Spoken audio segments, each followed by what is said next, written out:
In this video, I'm going to make a Blue Lock game in just 3 days, and I didn't expect it to be so.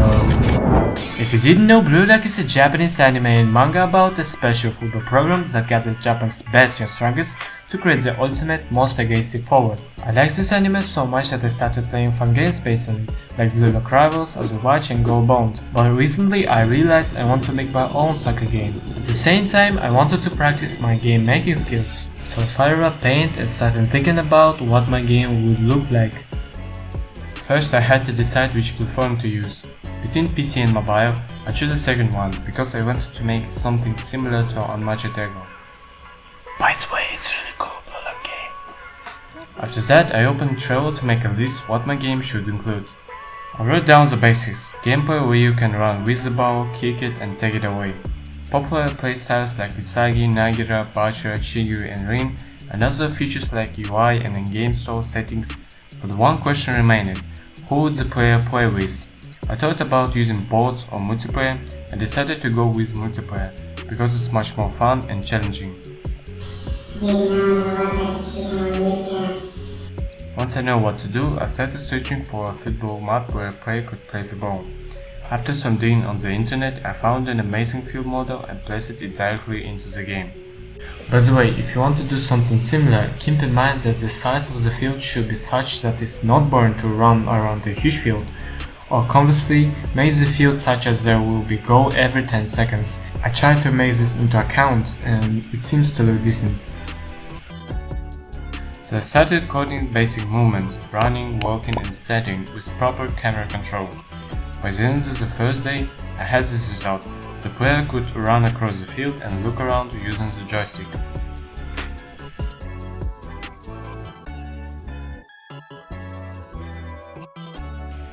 However, I ran into one annoying problem. Do you see any difference between these two clips?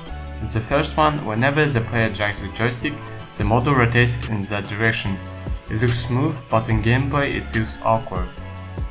In the second version, the player's direction stays static, but it looks less realistic. After finding another bug, which I will talk about later, I decided to keep the second version. It was just easier to keep working that way.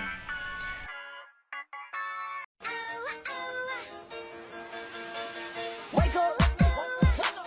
It's the first of the month. I brush my teeth and count up.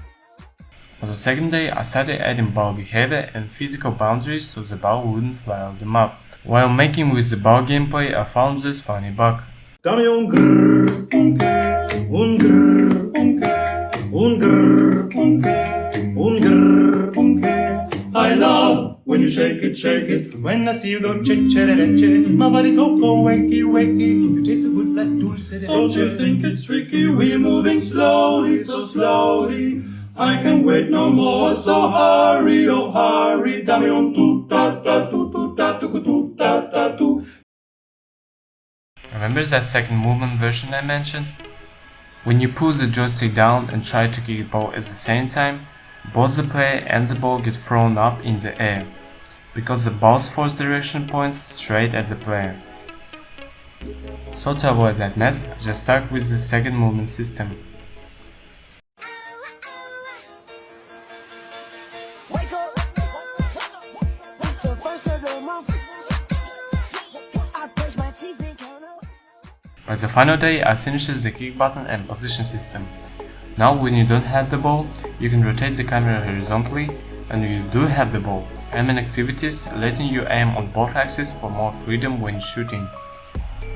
I also added ball friction so it would stop naturally on the field surface, making it more realistic. If you still don't know what friction is, I'm just scratching the time as much as I can, bro, otherwise the video would be a long YouTube shorts.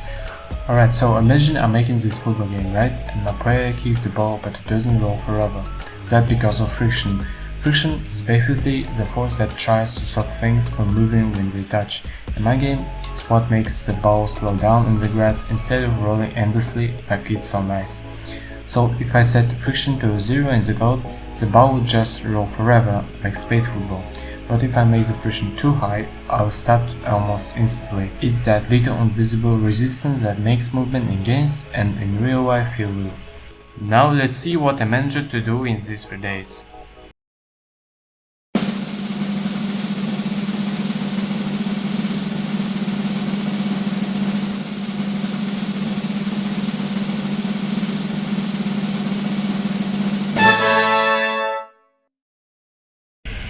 So guys, 3 days passed away since I started this challenge by making a Blue game in 3 days.